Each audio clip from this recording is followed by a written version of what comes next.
आप सबसे निवेदन है, प्रयास करना, जिंदगी में एक प्रयास जरूर करना, जीवन में एक प्रयास करने का भी अपने भीतर संकल्प बनाना कि जब कभी मौका मिल जाए, बारिश का समय चालू हो जाए और बारिश के समय पर एक बेलपत्री का पौधा, एक बेलपत्री का वृक्ष रोड के किनारे कहीं पर भी अवश्य लगाना। किसी पर अगर वृक्ष की छांव पड़ जाएगी तो उसका जीवन सार्थक हो जाएगा, उसकी जीवन की धन्यता होगी।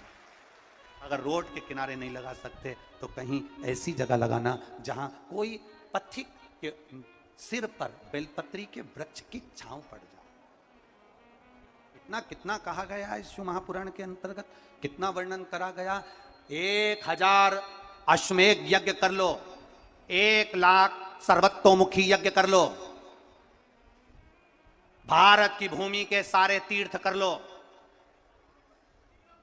लाखों एकादशी के व्रत कर लो, और शिव महापुराण की कथा कहती है हजारों गौदान कर लो, और शालिग्राम भगवान को सोने के सिंहासन पर बिठाकर सोने का मुकुट पहनाकर दान कर लो। उतना पुण्य केवल एक बेलपत्री शंकर भगवान को समर्पित करने से प्राप्त हो जाता है। केवल एक बेलपत्र, शिव महापुराण की कथा कहती है एक बेलपत्र समर्पित करने से वो फल प्राप्त हो जाता है। पर बेलपत्री भी कभी कौन से वृक्ष से तोड़ना चाहिए, कैसे वृक्ष की बेलपत्र होना चाहिए।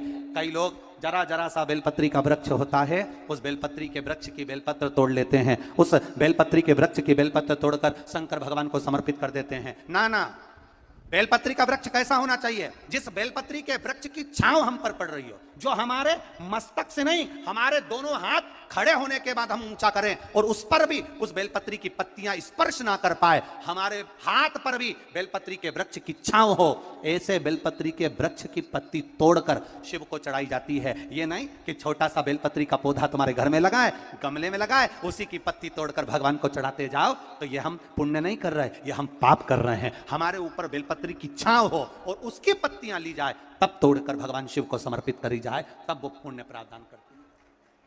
जरा जरा से पौधों की पत्तियां हमको पुण्यता नहीं देगी, जरा जरा से पत्ते की पत्तियां हमको पुण्यता प्रदान नहीं करेगी। पुण्यता तब देगी जब वो वृक्ष बड़ा हो जाएगा, जब वो वृक्ष बड़ा हो जाएगा, उस वृक्ष की मूलता बढ़ जाएगी, उस वृक्ष की आनंदता बढ़ जाएगी। आप करो भजन। कई लोग यहां बैठे हैं ऐसे, ढेर सारे, एक दो नहीं, यहां पर बहुत सारे ऐसे बैठे होंगे। सावन का महीना आया, बेलपत्री तोड़ना है, पूरी की पूरी डाली तोड़ कर लिया है, डाली तोड़ के लाए, पत्तियां निकाली, डाली को उठाकर फेंक दिया और उस पत्तियों को पूरे मोहल्ले में बांट दिया। जी जी तुम भी लो, काका जी तुम भी लो, फूफा जी तुम भी लो, मामा जी तुम भी लो। अब लोगों ने कितना तारीफ करी, हमारी देवरानी का छोरा इतना बढ़िया सारे मोहल्ले में बेलपत्री दे देता है। पर वो देवरानी के छोरे से एक बार तो पूछना कि कितने नरक में पड़ेगा जो तूने सावन के महीने में पूरी डाली तोड़ी है। जरा विचार करना, शिव महापुराण में लिखा है बेलपत्री के वृक्ष पर से बेलपत्री जब तोड़ी जाती है तो पत्ती तोड़ी जाती है, उसकी डाली नहीं। एक डाली भी अगर बेलपत्री की टूट जाती है तो उसके दूसरे अर्थात दूसरी पीढ़ी, जैसे आज वो पिता बना है तो उसका बेटा, उसके घर में संतान फलीभूत नहीं हो सकती अगर डाली टूटती है तो। पत्ती तोड़ने का नियम है, डाली तोड़ने का नियम नहीं। पत्ती तोड़ने का नियम है, पत्ती तोड़ चढ़ाइए, बेलपत्र लाइए चढ़ाइए, पर डाली तोड़ने का नियम हमारे यहां वर्णित नहीं करा गया। डाली तोड़ने का नियम हमारे यहां नहीं बनाया गया। शिव कथा कर रही है, भगवान शंकर का संवाद कर रहा है, शिव महापुराण की कथा कर रही है, हमारा किया गया भजन। और भजन में भी श्रद्धा और विश्वास की मूलता, भरोसे की मूलता, दृढ़ता,